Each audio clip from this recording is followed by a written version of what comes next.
काम कर रहे हैं। उनको ये भी नहीं मालूम कि वो किसकी मूर्ति तोड़ रहे हैं। उनको जिस दिन, खैर उनको तो मालूम है कि वो किसकी मूर्ति तोड़ रहे हैं, और जो लोग मूर्ति तोड़ रहे हैं वो वही लोग हैं जिनसे बाबा साहब डॉक्टर अंबेडकर लड़े थे। उस समय वो लोग उनको नहीं हरा पाए, तो आज उनकी मूर्ति को तोड़ करके बाबा साहब को हराने का काम कर रहे हैं। बाबा साहब तो अब कहाँ हारने वाले हैं, अब तो बाबा साहब के तमाम बच्चे निकल रहे हैं। हम लोग हैं जब तक हम हैं, और जब तक ये बच्चे हैं, ये बच्चे चल कर के आगे उनका मुंह तोड़ जवाब करेंगे जो बाबा साहब अम्बेडकर की मूर्ति को तोड़ने का काम करते हैं। इसलिए बाबा साहब की अम्बेडकर की मूर्ति को तोड़ भले दो, क्योंकि बाबा साहब अम्बेडकर की मूर्ति तो निर्जीव है। अब यहाँ मैं बताना चाहता हूँ आपसे, मूर्तियाँ तो निर्जीव होती हैं। जो तोड़ता है वो जानता है कि मूर्ति में कोई ताकत नहीं है। इसलिए आप भी जान जाओ कि कहीं किसी मूर्ति को के चक्कर में मत पड़ना।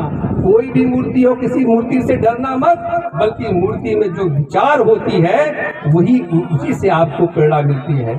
जिसके घर में जैसी मूर्ति होगी, जिसके घर में जैसा चित्र होगा, उसको वैसे ही प्रेरणा मिलेगी। इसलिए जो मनुवादी, जो बाबा साहब अम्बेडकर की मूर्ति को तोड़ता है, वह जानता है कि मूर्ति में कोई प्राण नहीं होती है, ये मूर्ति निर्जीव होती है, उसमें कोई ताकत नहीं होती।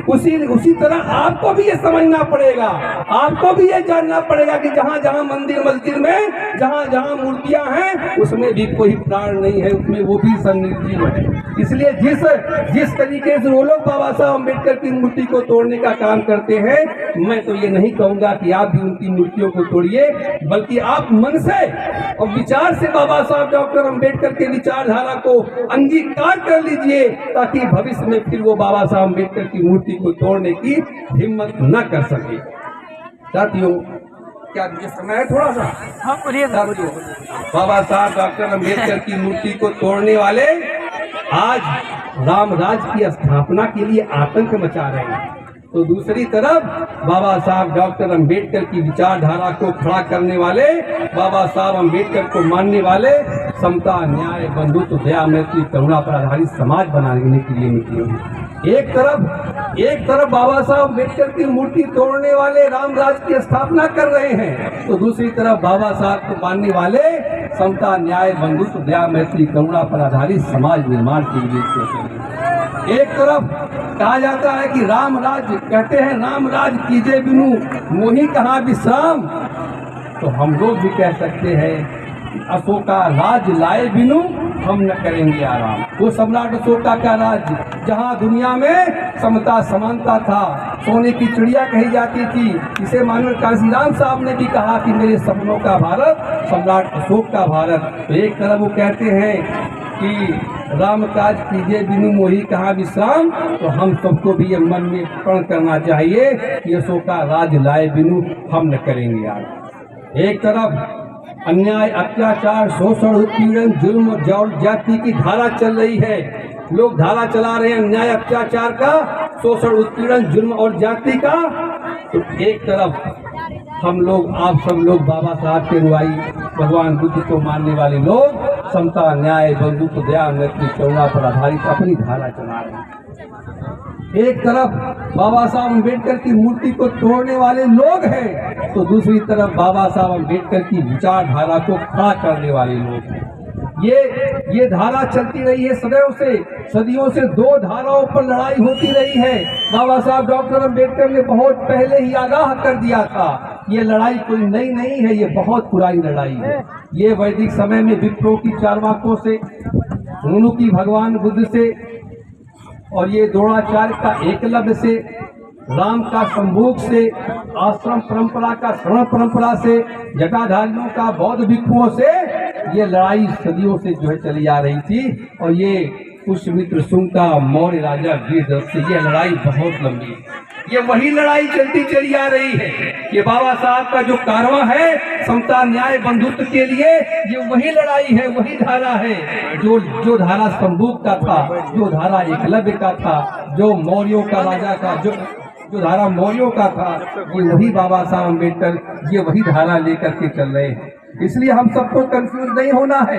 बाबा साहब के बताए रास्ते पर चलते समय अगर कोई कुछ कंफ्यूजन पैदा करे तो बच्चों सुन लो, आप लोग कंफ्यूज मत होना। बाबा साहब डॉक्टर अम्बेडकर की विचारधारा पर उनकी कही हुई बातों को मजबूती से आगे लेकर के चलना, कंफ्यूज कभी मत होना, क्योंकि जो कंफ्यूज होता है मेरे पिताजी कहते हैं वही डिफ्यूज हो जाता है। जो कंफ्यूज होता है कि इधर जाएं कि इधर जाएं, इधर भी चल चले इधर भी चल चले, तो उसकी स्थिति वैसे ही होती है जैसे रास्ते में गाड़ी चलती है और बीच में कोई कुत्ता आ जाता है। जब वो निश्चित नहीं कर पाता कि इधर जाए इधर जाए इधर जाए इधर जाए, तब तक तो गाड़ी चली आती है, पता चलता है कि वो कुत्ता न इधर जा पाता है न उधर जा पाता है, जहाँ उसको जाना होता है वहीं चला जाता है। इसलिए कभी कंफ्यूज आप लोग मत होइए। एक धारा मिल गया है, बाबा साहब अम्बेडकर ने 14 अक्टूबर 1956 को हम लोगों को रास्ता दे दिया था, भगवान बुद्ध का रास्ता बता दिया था। हम सबको समता न्याय दया मैत्री करुणा पर आधारित उस धारा पर चलते चले जाना है, किसी के बहकावे में हम लोगों को नहीं आना है। इसीलिए मैं आप सबसे कहता हूँ कि भारत का संविधान जो बाबा साहब अम्बेडकर ने दिया वो भगवान बुद्ध के बताए हुए रास्ते पर चल करके उसी भगवान बुद्ध के धम्म को अंगीकार करके और उसी रास्ते पर ही बाबा साहब अम्बेडकर ने कहा कि जब सम्राट अशोक भगवान बुद्ध के धम्म के अनुसार शासन चला करके दुनिया का सबसे बड़े राजा हो सकते हैं, अशोका द ग्रेट हो सकते हैं, तो उसी भगवान बुद्ध के रास्ते पर चल करके भगवान बुद्ध के सिद्धांतों को लेकर के अगर भारतीय संविधान बनाया जाएगा तो भारतीय संविधान भी दुनिया का सबसे बेजोड़ संविधान होगा। क्यों नहीं होगा? ये बाबा साहब ने चैलेंज किया था और बाबा साहब का ये बात सत्य है कि आज हमारा भारतीय संविधान दुनिया का सबसे बेजोड़ संविधान। इसलिए और भारतीय संविधान के तहत ही यहाँ जो पांडे पुरुषोत्तम कुल के जो संभोग हैं, जो एकलव्य हैं, ये वही सुरक्षित रह सकते हैं। बाबा साहब के बनाए संविधान के अधीन ही यहाँ का संभोग, यहाँ का एकलव्य सुरक्षित है और कहीं उसकी सुरक्षा नहीं हो सकती। उसका मान सम्मान स्वाभिमान कहीं सुरक्षित नहीं है। अगर सुरक्षित है तो बाबा साहब अम्बेडकर के बनाए संविधान के तहत। इसीलिए मैं ये कहता हूँ, अभी मैंने वहाँ पांडेपुर में भी कहा था कि अयोध्या में एक मंदिर बन रहा है, अयोध्या में एक मंदिर बन रहा है, बहुत बड़ा मंदिर बन रहा है, बहुत भव्य मंदिर बन रहा है और उसमें एक भगवान की बहुत बड़ी प्रतिमा स्थापित की जाएगी। मुझे तो लगता है कि हीरे जवाहरात की मूर्ति लग जाएगी, सोने की मूर्ति बन जाएगी, लेकिन उस मूर्ति में प्राण की प्रतिष्ठा की जाएगी, प्राण की प्रतिष्ठा की जाएगी। और जब प्राण की प्रतिष्ठा होगी तो प्रभु में प्राण आ जाएगा, और जब प्रभु में प्राण आ जाएगा तो फिर राम राज्य आ जाएगा। और राम राज्य जब आ जाएगा तो अयोध्या यहाँ से कितना दूर है? कभी हो सकता है प्रभु टहलते हुए पांडेपुर में आ जाए कभी प्रभु टहलते हुए पांडेपुर में आ जाए, लेकिन प्रभु पांडेपुर में आएंगे तो उनकी ऐसी की तैसी हो जाएगी। यहाँ पे अरविंद राव और ये अनुपम प्रियदर्शी, यहाँ पे सियालाल गौतम, इन लोगों ने बच्चों को इतना तैयार कर दिया है, इन सम्मुखों को इतना खड़ा कर दिया है, मजबूत कर दिया है कि अब कोई माई का लाल यहाँ के सम्मुख का बाल भी बांका नहीं कर सकता। इसलिए मैं ये कह देना चाहता हूँ कि भारत के संविधान के तहत ही हम सबका मान सम्मान स्वाभिमान सुरक्षित है। अब हम लोगों को इस पर चिंतन नहीं करना है कि प्रभु का मंदिर बने, उसमें प्राण प्रतिष्ठा हो और प्रभु में रामराज आ जाए कि क्या आ जाए, ये जो हो रहा होना दे। ये जो मिशन है हम लोगों का, ये चलते रहना चाहिए। अगर ये तुम मजबूत हो गया तो यहाँ के जन जन का, यहाँ के बच्चे बच्चे का कहीं कोई बाल बांका नहीं कर सकता। इसलिए यही रास्ता हमारा अपना है, यही रास्ता नेक है, यही रास्ता मजबूत है। इसी रास्ते पर चल करके हम अपने संगों का, अपने एकलव्यों का सुरक्षा कर सकते हैं, उनको आगे बढ़ा सकते हैं। साथियों, इसलिए मैं ये कहना चाहता हूँ कि हमारे बाबा साहब अम्बेडकर ने